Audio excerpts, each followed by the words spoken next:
This edition of Close Up in Class looks at religious liberty and the Supreme Court with our guest, Barry Lynn, Executive Director of the Americans United for the Separation of Church and State. Barry is an ordained minister at the United Church of Christ and a frequent guest on NBC, CBS, ABC, CNN, and Fox News. Lori Wyndham is Senior Counsel for the Becket Fund for Religious Liberty. She has argued religious liberty cases from the federal district courts all the way to the Supreme Court. Lori is a graduate of Harvard Law School. Barry, do for-profit companies have the same rights to religious freedom as individuals? You know, the First Amendment does guarantee the free exercise of religion, but that doesn't mean under the Constitution, if you have a religious belief, you can just do anything you want with it, particularly if it has a harmful effect on somebody else.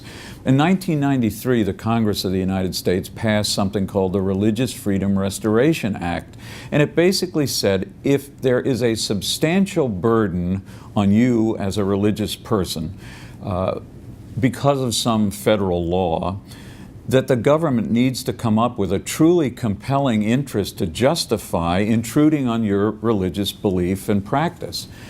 We, and I was certainly a supporter of this bill, we believed it protected the individual, someone who wanted to wear religious headgear during his or her employment. We thought it protected a church where if the historical commission wanted to come and say, you know, we would like you to change or not change this stained glass window.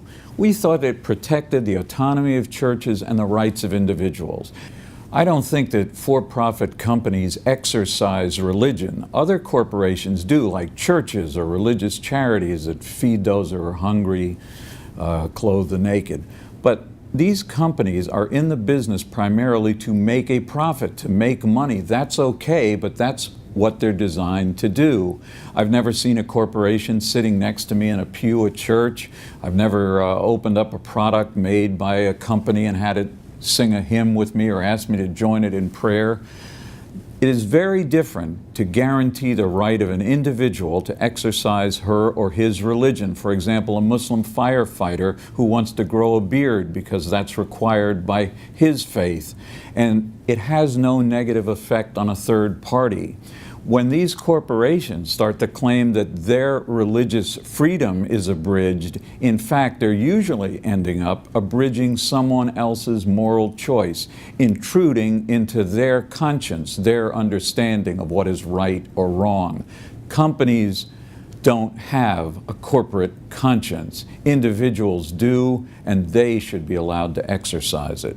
We think that individuals don't give up their right to religious liberty just because they happen to open a family business. We know that our nation has long protected religious freedom as a fundamental liberty under our Constitution, something that has to be guarded and watched very carefully, just like other core freedoms like freedom of speech or freedom of the press. We also know that Congress cares deeply about this. It passed the Religious Freedom Restoration Act in 1993 to ensure that in our diverse nation, when a law burdens someone's religious exercise, the government has to either accommodate that exercise or come up with a very strong, compelling reason why it cannot accommodate that exercise. And so the question here is whether the Green family, when they started a for-profit company, gave up their right to religious freedom under the Free Exercise Clause, gave up their rights under the Religious Freedom Restoration Act. We say no.